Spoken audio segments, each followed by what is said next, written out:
Welcome to the deep dive. Today, we're really getting into something special based on the sources you shared. We're looking at the Koshu grape from Japan. That's right, an indigenous variety, and it's got quite a story. Absolutely. It's central to Japanese winemaking, has these really unique traits. So our mission today is basically to unpack Koshu, find out what makes it tick. And we've got some great material to work with, covers the history, how it's grown, the winemaking, its place in the market today. Lets us really explore it properly. It does. And here's a hook for you listening. Did you know this grape has been around in Japan for centuries, but it started out as a table grape? Only later did it become, the soul of Japanese wine. That evolution is fascinating. We're going to explore that whole journey, the twists and turns. Okay, so beginnings. Where did Koshu actually come from? It seems a bit mysterious. It really is one of the more intriguing parts. There isn't one simple answer. The origins are, well, debated. There are two main ideas. One theory points west, suggests it came via the Silk Road, maybe from Central Asia or perhaps the Caucasus. Places with ancient wine history. Wow, the Silk Road. Imagine that journey for a grape. If that's true, what does that suggest? Well, it could mean it's related to other varieties from those regions. Might give us clues about its genetics. And maybe some early winemaking know-how traveled with it, too. Okay, that's one possibility. What's the other theory? The other idea is that it might actually be native to Japan, an indigenous hybrid, perhaps a natural cross between wild vines there, or something developed through early cultivation. Huh, totally different. If it is native, why is that significant? Well, it would mean it's incredibly well adapted to Japan's climate, the humidity, everything. Developed those traits over a really long time. Right, survival of the fittest, Japanese style. Kind of. And the fact we don't know for sure, it just adds to the Koshu mystique, doesn't it? It definitely does. A wine with a bit of an origin puzzle. Now, you mentioned it wasn't always for wine. For centuries, it was just eaten. That's right. For a long, long time, it was grown primarily as a table grape. People liked the juicy berries, the flavor. And growing it for so long, regardless of where it first came from, really let it settle into the Japanese environment. It adapted. So what changed? What made someone think, hey, let's make wine out of this? That shift really happened alongside the rise of Japan's own wine industry. We're talking the late 19th century. As the industry started taking root, people looked around, saw Koshu, and recognized its potential for making a unique Japanese wine. It wasn't just for eating anymore. A pivotal moment. And Yamanashi Prefecture, that became the Koshu heartland. Exactly. Yamanashi, right there at the foot of Mount Fuji. It's still the main place for Koshu today. Mount Fuji, what a backdrop for vineyards. Isn't it? And it's not just scenic. Yamanashi has this great combination of factors for Koshu. The summer's relatively mild, the nights get cool. Which helps keep the acidity. Right? Precisely. Yeah. That's crucial. And the soils are often volcanic, well-drained. It just seems to thrive there. It found its perfect spot. Okay, so let's zoom in on the vine itself. What does Koshu actually look like? Ampelography, I think it's called? Yes, ampelography. So the Koshu vine, its leaves are distinctive, medium to large, usually with 3 lobes, sometimes 5. You can really see the veins.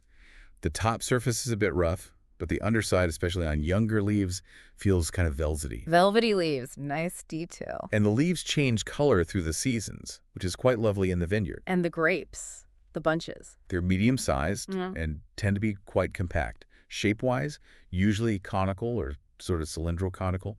The defining feature, though, is the color when ripe, this beautiful pinkish purple. So it's not a typical white grape visually. Not exactly, though. It makes white wine. Yeah. But that compactness, it can be a challenge. Makes it a bit vulnerable to fungal diseases if it's too humid. Needs good airflow. Okay, so vineyard management is key there. Definitely. Oh, and the berries have a moderate amount of pruin, that sort of dusty, waxy coating you see on grapes. Right. Now, speaking of humidity, you mentioned its resilience. That sounds pretty important for Japan's climate. It's genuinely one of its standout features. Compared to a lot of international varieties, Koshu handles Japan's humidity much better. It shows more resistance to things like downy and powdery mildew. That's a huge advantage for growers there. I bet. And how do they manage the vines? I read about elevated training systems. Pergolas. Yes, that's very common. The traditional Koshu-style pergola or other trellis systems lift the vines up. This gets air circulating through the canopy and around the bunches. Helps dry things out, reduces disease risk. Better sun exposure, too, I imagine. Exactly. And careful pruning is also vital. Managing the vine's vigor, controlling the yield to make sure the quality is there. Plus, like with most grapes, choosing the right rootstock helps adapt to soils and fight off certain pests. Sounds like growers need to be really hands-on. Are there other specific challenges they face with Koshu? Oh, for sure. Even with its resilience, managing that humidity is constant work. Then there are pests, insects, birds wanting a snack. Botrytis or noble rot can be an issue too, depending on the conditions and the desired wine style. Right. And then there's the big one, facing everyone. Climate change. More extreme weather, unpredictable patterns. That's becoming a major factor. A constant balancing act with nature. Okay, let's talk terroir. How does Japan's environment actually make its mark on the wine? Profoundly. You've got the monsoons, the high humidity we mentioned, but also significant temperature shifts, especially that diurnal range, the difference between day and night temperatures. And those cool nights are good for. Acidity. They help the grapes hold on to their natural acidity, which gives the wine its freshness and structure. Sunny days build up the sugars and aromas. It's a real interplay. And the soils in Yamanashi? You mentioned Yeah. volcanic, but is it just that? It's quite varied, actually. Volcanic soils are common, yes, and they often give this subtle mineral edge to the wines.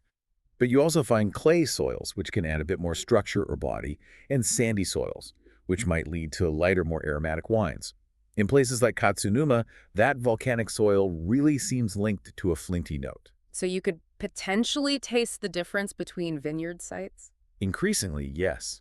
And altitude plays a role too. Higher vineyards mean cooler temperatures overall, often a bigger diurnal swing. That can boost acidity even more, enhance freshness, maybe develop more complex aromas.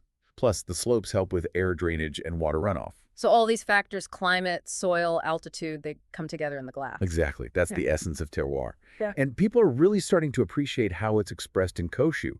You often find that subtle minerality, the vibrant acidity, a real sense of liveliness. Producers are increasingly trying to showcase specific subregions, highlighting those nuances. That's really exciting. Exploring micro-terroirs within Yamanashi. Okay, vineyard to winery. How is Koshu typically made into wine? What's the general philosophy? Generally, the aim is purity, letting the fruit and the terroir speak for themselves. So the techniques often focus on preserving Koshu's naturally delicate character, not overpowering it. Makes sense. And our sources mention several distinct styles. Let's start with the fresh, lighter ones. Right. For those, you're typically looking at fermentation in stainless steel tanks. No oak. This really locks in those primary aromas, bright citrus like lemon, maybe some grapefruit or yuzu, delicate white peach, sometimes a floral hint. Crisp and clean. Exactly. They avoid oak deliberately to keep that light, refreshing profile. These are great as an aperitif or with really light food, simple seafood, salads, classic Japanese dishes. Sounds perfect for a warm day. Now, what if the winemaker wants more? More structure, more complexity. Okay, that's where you might see techniques like skin contact. Letting the juice sit on the skins for a bit? Exactly. A controlled period of maceration. This extracts more phenolics compounds from the skins. It can add body, texture, maybe some subtle herbal or mineral notes. Interesting. Does it add bitterness sometimes? It can add a slight phenolic grip, yeah, which some find appealing. Winemakers might also use specific yeast strains to develop different aroma profiles and lees contact, leaving the wine on the dead yeast cells, maybe stirring them, which is called batonnage. Right, bochenage, for texture. For texture, mouthfeel, and complexity, usually done in neutral vessels, again, to avoid masking the Koshu character. These wines are more gastronomic. They pair well with richer seafood, grilled fish, white meats, some quite complex Japanese food. So really stepping up the intensity and mouthfeel. And then there's oak. How does that fit in with such a delicate grape? Carefully. Some producers do use oak, usually older barrels or just lightly toasted new ones, either during fermentation or for aging. It can add subtle layers, a touch of vanilla, maybe some gentle spice, a hint of toastiness. It tends to make the wine feel rounder, fuller. But it has to be balanced. Absolutely critical. The oak needs to support the Koshu, not dominate it. It's a fine line. These oak-influenced styles can sometimes age quite well, and they might pair with things like game birds or richer fish dishes. It's fascinating how they use oak so judiciously. And finally, bubbles. Koshu makes sparkling wine, too. It does. And it's really well suited for it because of that naturally high acidity. Of course. They use both the traditional method, like champagne with the second fermentation in the bottle, and the Charmat method, where the second fermentation is in a tank. You get this vibrant acidity, fine bubbles, those lovely citrus and floral notes, often that mineral touch too. Great for celebrations, aperitifs, light seafood, sushi. Sparkling Japanese terroir. Love it. You mentioned aging potential for some styles. How does Koshu change in the bottle? Well, the simple, fresh styles are really meant for drinking young, capture that vibrancy. But the more structured ones, especially those with some oak or extended lees contact, they can evolve quite nicely. How so? You might start to see tertiary notes emerge. Things like dried fruit, a touch of honey, maybe some nutty character. The sharp edge comes off the acidity, it integrates more. The texture can become smoother, silkier. And that minerality can sometimes feel deeper, more woven in. So it depends on the starting point. Very much so. Depends on the winemaking and the quality of that specific vintage. Koshu really seems to offer a whole spectrum then, from zesty and young to something more mature and complex. Now, when you actually put your nose in a glass, what are the defining sensory notes? On the nose, you often get that fresh citrus up front. Yuzu is quite characteristic, lemon too. Yeah. Then delicate fruits like pear, white peach, subtle florals like orange blossom. And almost always, that distinctive minerality can be like wet stone, chalk, sometimes even a hint of salinity. It's usually elegant, not shouty. Understated elegance. And on the palate. Acidity. That vibrant, refreshing acidity is key. The body is typically light to medium. Texture can vary crisp and clean in the tank fermented styles, maybe a bit rounder or with more grip if there's been skin contact or lees work. Versatile texture. And how do these change with age, briefly? As we touched on, those honeyed, dried fruit, nutty notes can develop. The acidity softens, integrates, any tannins become smoother, the minerality might feel more complex, less like a sharp edge, and more part of the whole picture. A fascinating evolution. Any tips for serving Koshu?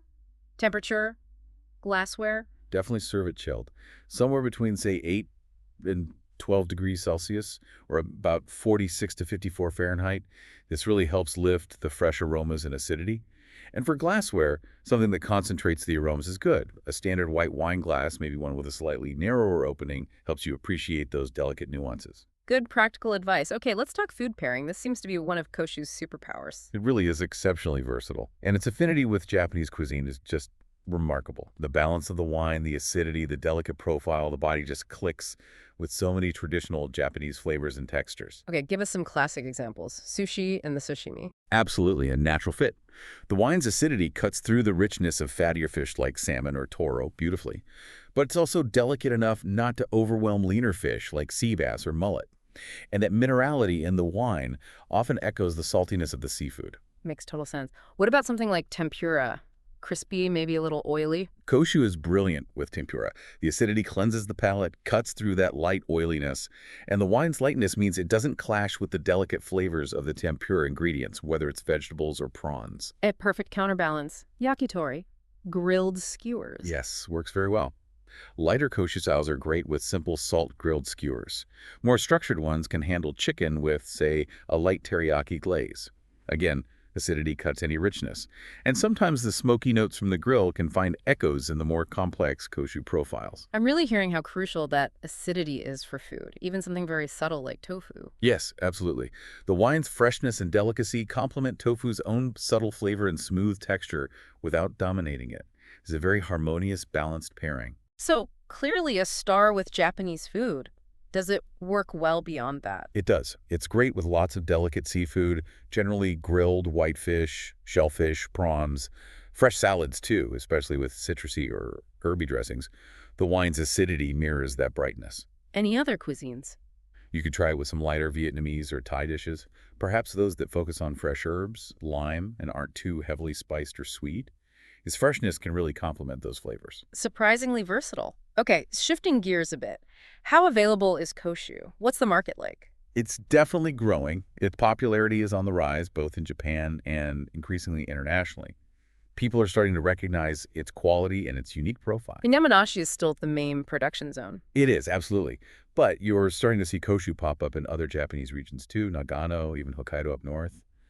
And interestingly, you can sometimes taste subtle differences in the wines based on those different regional terroirs. Fascinating. So as it tries to grow globally, what are the hurdles and the opportunities? Well, the main challenge is probably awareness.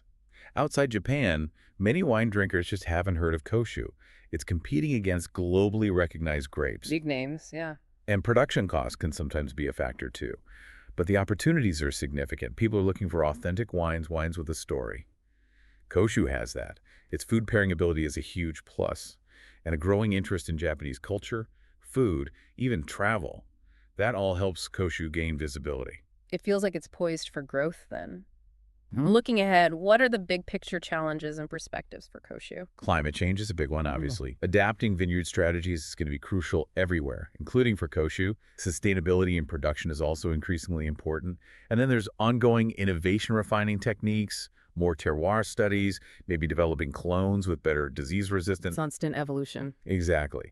And ultimately, Koshu has this amazing potential to be a real flag bearer for Japanese wine identity on the world stage. I agree.